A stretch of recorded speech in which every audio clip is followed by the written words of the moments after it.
Selamat datang kembali di channel Brani. Bincang asuransi bersama saya, Yani.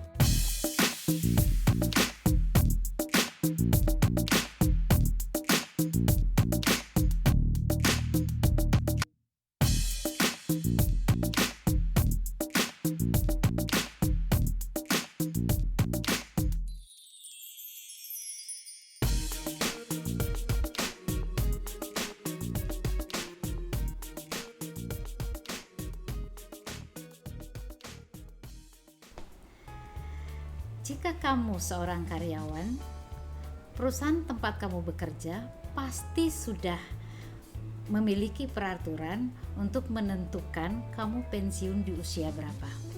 Apakah 55, 60, 58 mungkin?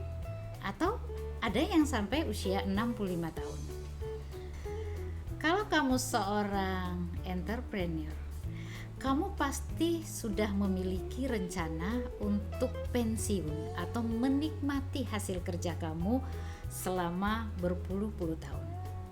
Kamu bisa menentukan sendiri apakah kamu ingin pensiun di usia 40 tahun, 50 tahun, 60 tahun, atau 70 tahun, atau mungkin lebih mudah usia 30 tahun.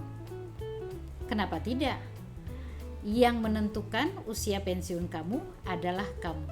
Kamu bisa ngebut untuk bekerja dan menyisihkan uang kamu untuk kamu gunakan buat pensiun kamu nantinya.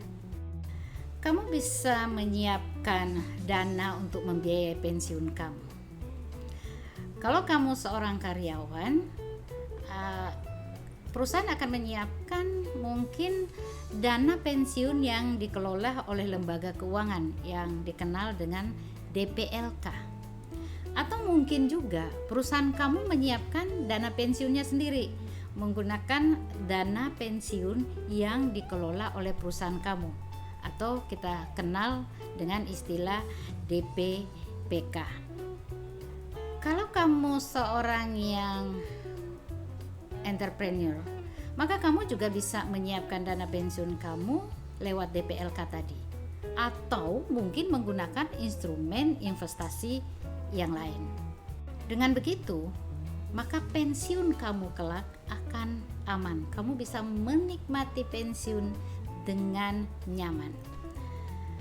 Tapi pernahkah kamu berpikir bahwa kamu bisa saja pensiun sebelum waktu yang kamu rencanakan?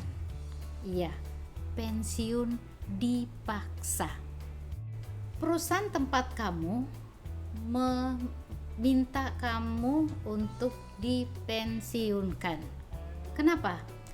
Mungkin karena kondisi kamu tidak mampu lagi bekerja akibat mungkin sakit yang kamu derita, atau karena kamu mengalami kecelakaan yang menyebabkan kamu cacat dan tidak produktif lagi. Itu berlaku juga buat kamu yang bukan karyawan. Pada kondisi tersebut, maka kamu mungkin tidak bisa bekerja dan menghasilkan seperti yang selama ini kamu lakukan.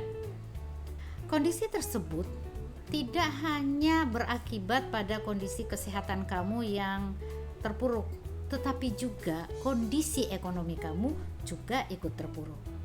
Pertama, penghasilan kamu berkurang, bahkan mungkin hilang sama sekali. Kedua, sebagai pencari nafkah dan kepala keluarga, kamu bertanggung jawab menafkahi keluarga kamu, dan itu tidak bisa berhenti. Yang ketiga, kamu bahkan membutuhkan biaya untuk melakukan perawatan dalam jangka panjang. 3 kondisi itu membuat kamu mau tidak mau harus punya dana untuk membiayainya. Sebagai seorang karyawan, kamu masih beruntung. Kamu bisa memanfaatkan asuransi atau manfaat kecelakaan atau kesehatan dari BPJS Ketenagakerjaan. Itu bisa menolong kamu untuk sementara waktu. Kenapa sementara waktu? Karena dengan menyisihkan di bawah 10% dari penghasilan kamu ketika kamu masih bekerja, itu tidak akan mungkin membiayai hidup kamu sampai kamu kembali ke Sang Pencipta. Lalu apa yang bisa kamu lakukan? Yang pertama, kalau kamu punya aset, saya percaya kamu pasti rela untuk menjual semua aset kamu untuk membiayai hidup kamu dan keluarga kamu. Kedua, kamu bisa menambahkan BPJS kamu dengan membeli asuransi jiwa secara pribadi.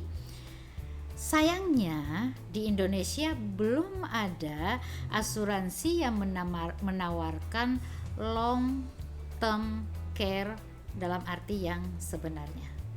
Tapi jangan khawatir, kamu bisa menggunakan asuransi jiwa dengan menambahkan asuransi penyakit kritis, di mana asuransi penyakit kritis ini akan memberikan biaya atau menyiapkan dana ketika kamu mengalami kondisi yang membuat kamu harus dipensiunkan lebih cepat.